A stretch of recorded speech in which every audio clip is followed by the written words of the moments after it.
Bowles took a shot to the chin. He's being evaluated for head injury. It was Marshall you said next.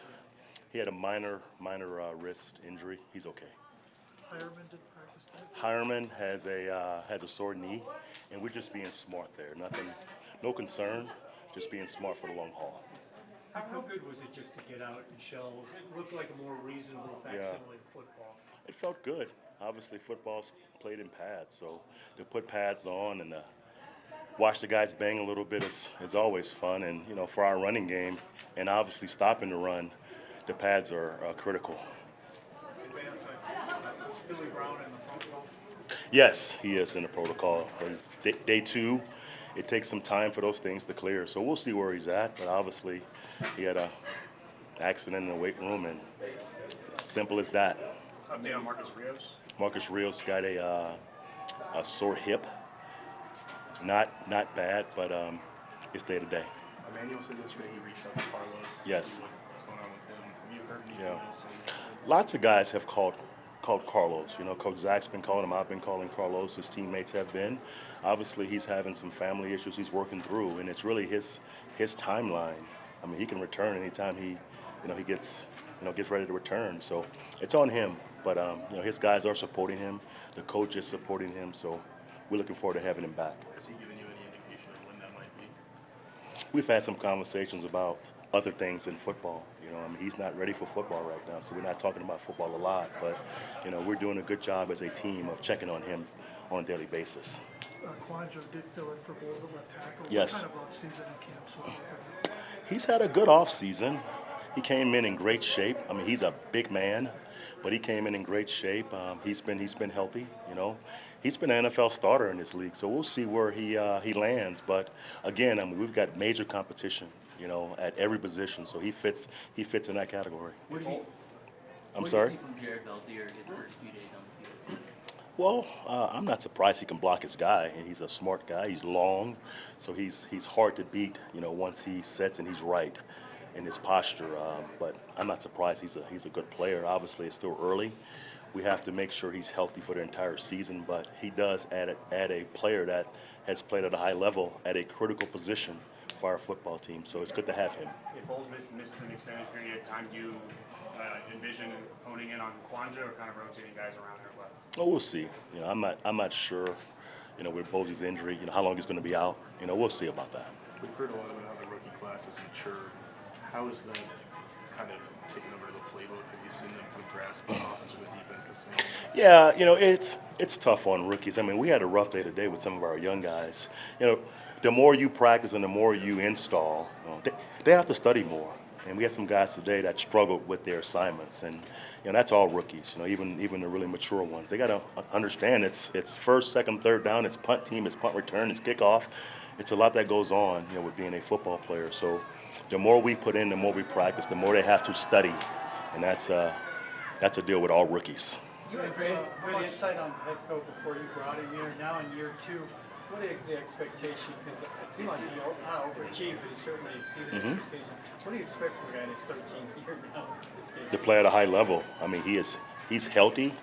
I mean, he's a natural nose guard. He has natural leverage, natural quickness. But the best thing he's done in his career, he's a very, very smart football player. I mean, he understands formations. He understands running game concepts. And he gets that stuff. He wore a wristband in Cincinnati. It was weird to watch a nose guard wear a wristband, but he's healthy and he's excited about playing again this year. Vance, you said you installed more. How much of the offense do they have right now? They've probably got, guessing probably about 35 to 40%. We put everything in the spring on both sides of the ball. Here's why. In my opinion, the spring is for guys to scratch their minds. So we give it all to them, even though it doesn't look pretty sometimes, but at least they've heard it.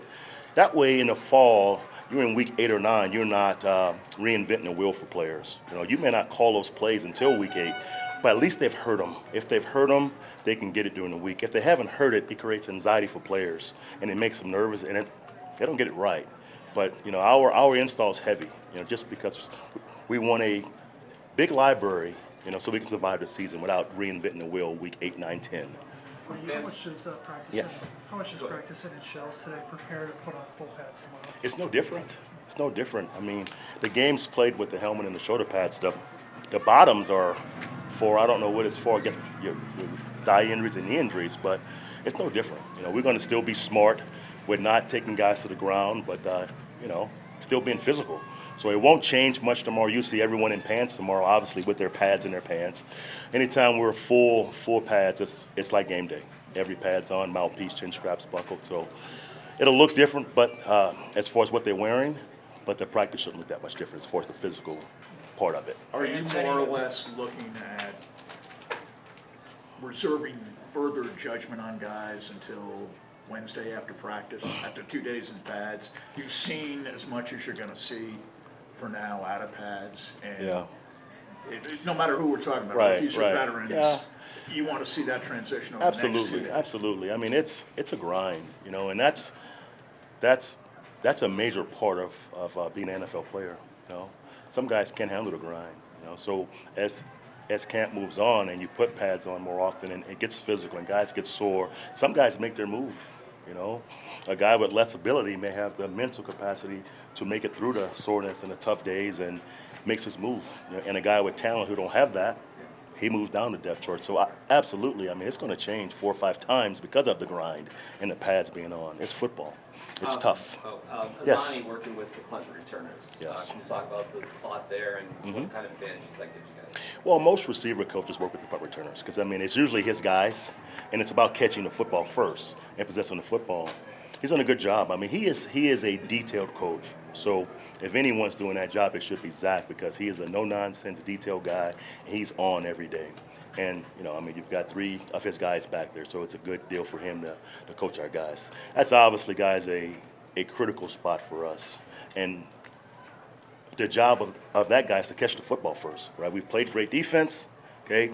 Possess the ball first, right? After that, we get a first down. That's perfect, right? If you average 10 yards in this league, I mean, you're a Pro Bowler, you know. But your first job is to possess the ball because if you don't, what happens? You give up points and you lose games probably. So that's a critical spot for us. Vance, with that position, is it one that you really have to evaluate once you start playing preseason games, or can you take a lot of what you see out here? Yeah, I think for us it's going to be a yearly evaluation because we don't have a guy that's done it for a whole year. You know, obviously Jordan Taylor was that kind of guy, but he's not with us. I mean, he's a PUP guy, but we don't have a guy that's really proven through a whole year. I think with Isaiah last year, the first 4 weeks, I mean, he was tremendous. And then teams get you on tape and they kick the ball differently and they rugby kick, all those things, you know, come into effect. And, you know, can you handle those things? If you can't, you probably can't make it through, you know, week 5, 6, 7, 8, or 9. So we want to find a guy, obviously, but it may be a yearly thing for us. Great days in the camp. What are some areas of improvement for Paxton and Shaq? I think Paxton's doing a good job with his footwork. He did a good job day 2 of going through progressions and finding the 3rd and 4th guy in the progression. That's improvement for Paxton, obviously. He's completing the football. That's key. Chad, you know, Chad's different. He's a playmaker.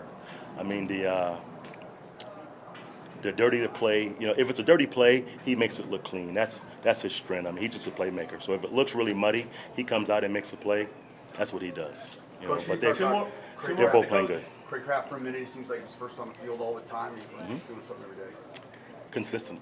I mean, very consistent. He's in that punt return mix. He's a great route runner. He has great ball skills, and he's a good guy on team. So he has a chance. He's competing. Any update on Carlos Henderson or Jimmy Williams? Heard from them? Or? Yeah, you missed that, Mike. Oh, I'm sorry. That was covered. But to go back to it, you know, our guys are DT, Manuel. They've called Carlos, myself, you know, Zach. You know, we're all staying in touch with Carlos. He's obviously having some family problems right now. He's not ready for football. As simple as that. So when he's ready, you know, hopefully he comes back to us. But right now he's not ready to come to camp. Last one. Derek Wolfe said that through his transition as a leader, one of the toughest parts is becoming more vocal. In Yes. your experience in NFL locker rooms, what does it take for guys to make that transition? And for him specifically, how has he grown that? Just time, you know, and it's tough. It's tough being a leader if you're not vocal. You know, the lead by example is okay for a secondary leader, in my opinion. But if you're going to be the sole leader of a locker room, you got to be vocal, because I mean things have to be talked about, right? communication is so critical, when things are not going right, even when they're going right. So to be a leader in that locker room, you've got to be vocal. Thank you, Coach. Thank you guys, okay?